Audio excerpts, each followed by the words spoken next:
narratives, which of course have by and large been written by non-native people, which has led to, you know, this huge miseducation of the American population about American history. And of course, it erases native people routinely.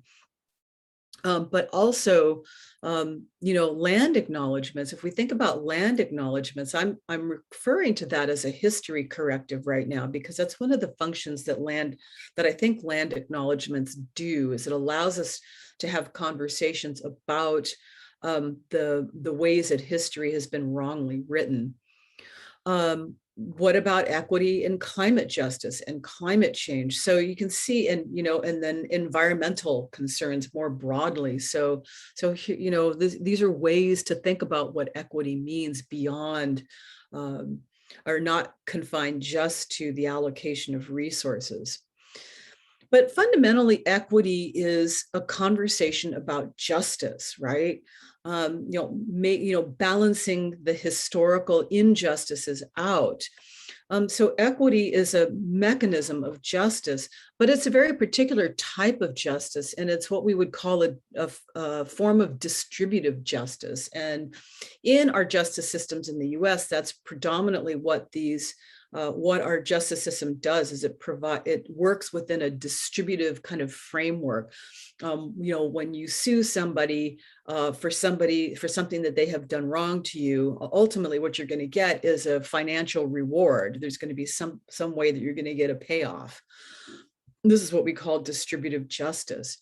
But the real question is about this is about accountability, right? Justice is about accountability for Native people. It's about accountability for this history of invasion and land theft. And what does that look like? This is what I'm looking at in my new book. What does accountability look like on stolen lands, ultimately? And I would posit that it looks like restorative justice. It's how do you restore you know, land? How do you restore, you know, authority and, you know, and uphold tribes' ability to give free, prior, and informed consent, for example, on around development projects that involve them. You know, we have things like, you know, extractive industries, you know, processes that are represented by, like, the history of the Standing Rock No Dakota Access Pipeline battle that happened a few years ago. That was a perfect example of how tribes had no power of consent, even though there is something called consultation that's mandated by federal law. That tribe, Standing Rock, was supposed to have been meaningfully consulted, but as it turned out, and we all knew it at the time, as the tribe knew, they weren't meaningfully consulted at all. But at the same time, the US has endorsed what we call the United Nations Declaration on the Rights of Indigenous People, which enshrines the right to free, prior, and informed consent. So there's this tension there, the tension between consent and the US saying that it believes in that, but not really practicing it. So these are, some just two examples of what accountability looks like beyond this thing that we call equity. So those are my thoughts, and that's my last slide. And I think I'm going to go ahead and stop the screen share, and we can open up for questions and discussion.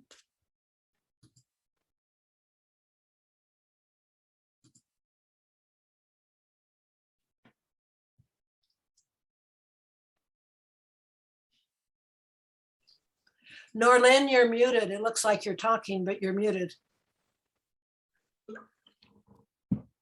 Okay, we asked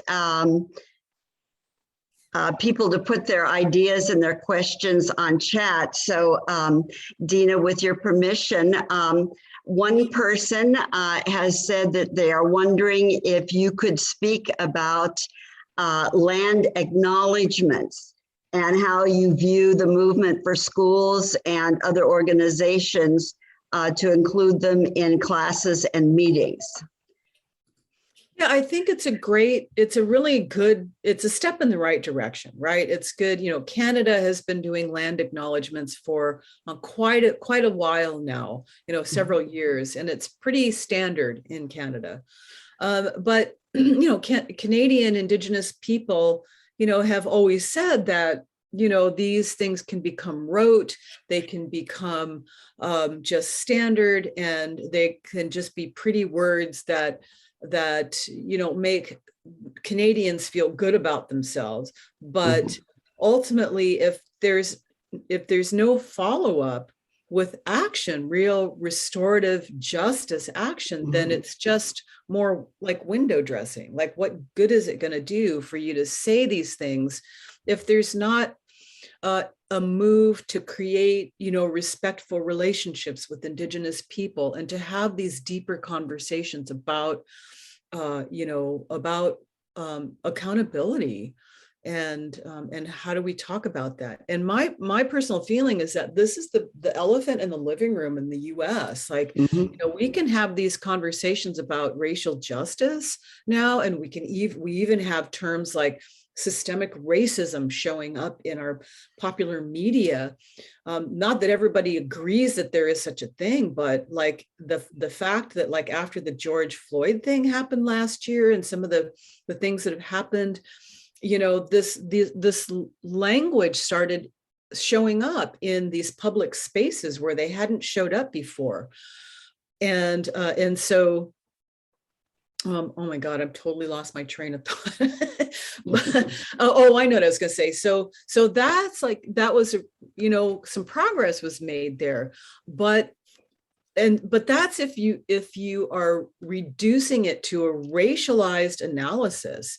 And my point here is that a racial analysis is not broad enough to understand Indigenous issues, because the US is founded on stolen land. Like, that's the elephant in the living room that we have not had the conversation of. That's the conversation I want to have. So what could that look like? If you're going to practice really restorative justice, do you give back the land? Do you talk about, what would it look like? It's such a big subject. It's a huge subject. And, we might even say that actual justice might not even be possible, right? And it probably isn't. I will say that, actual, complete justice is probably not possible for American Indian people in the US, but that doesn't mean that you don't stop striving for it. And that means that it has to become a value embedded in the American project, right? So there's all kinds of ways that we can think about that. Land back is certainly a big piece of that, and it's something that we are seeing more and more.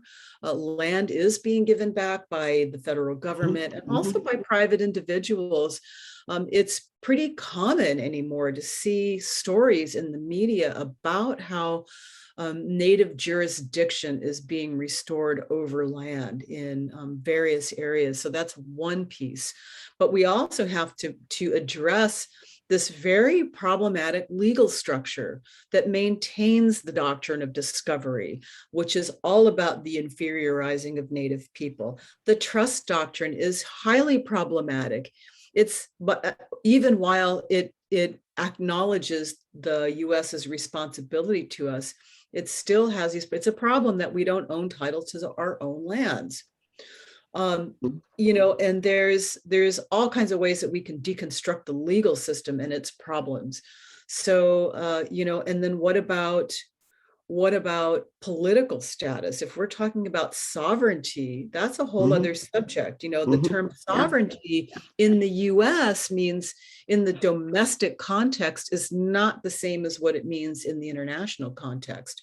Right. And so yeah, it's a big conversation, but those are the things that I think about a lot.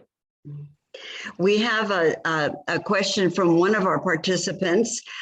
Can you critique the new California Ethnic Studies curriculum in relations to IN history and how we talk about it from K-12? How does critical race theory help the discussion, or does it? I think the critical race study, I really like that we have an ethnic studies bill that applies to higher education and to K through 12. I think it's really critically important. But critical race theory is really not something that is the best way to talk about American Indian issues. It's really about settler colonialism, and settler colonialism and colonialism in general is certainly intertwined with race, but critical race theory is not broad enough to understand, the history of land theft and genocide, and so we really don't engage it like in Native studies. The thing that we call critical race theory. I mean, there are some theorists have, like Brian Brayboy took critical race theory and applied it to Indigenous education and something he calls tribal crit, but it's an adaptation of critical race theory that incorporates sovereignty in it too. So yeah, it's really not, there's just, we don't talk about critical race theory in Native studies, really. Yeah. A comment, Dina, an absolutely wonderful, clear presentation. Is it possible to get videos of this lecture so we can share it in our communities? That's in the chat box. I don't know if you want to address that now or talk to that person privately. It's in the chat. Norlin, could I interject here? I have put our YouTube channel link into the chat. And since this is being recorded, it will be on our YouTube channel and people can see it there. Yes, we mentioned that already, Linda. I think I understood that this person, was interested in kind of taking it and sharing it in a different way. But another comment, Dina, thank you for naming the elephant and for speaking so frankly. And another question from one of our participants. Can you share more of the role of IN college students in this conversation around equity for Native people? I'm interested in knowing their role of being activists and advocates for their community. College students, well, one of the things that comes to mind is that, I often see, and I don't know if this is going to answer the question or not, but I often have this thought in my mind about what is the difference between education and activism, especially for Native people. Like, I think the lines are really blurred, and especially for American Indian people who seek higher education to improve the conditions of American Indian people, right? Those are political projects. And, we can argue that that's a form of activism. I just don't know that there's a meaningful distinction, to be honest. I mean, there's the frontline people fighting, pipelines and stuff like that. But if you're fighting to improve the conditions of your people, like, that's just, I don't see a need or a reason to attach a label to that. That's wonderful and very empowering, Dina, your comment on that. From our gentleman in the group, Dina, I'd love to hear your thoughts about the Real Rent initiative from the Duwamish people in and around the Seattle area and other similar initiatives you may know about. And I think probably a number of us would like to know exactly what that is briefly. Can you tell us a little bit about that? Yeah, thanks for asking about that, Noah. So there are two such initiatives that I know of, the Real Rent initiative in Seattle, and then there's the Segurate land tax, the Shumi land tax, which is here in California in the Bay Area. These are voluntary efforts of people who live in the territories of these particular people to pay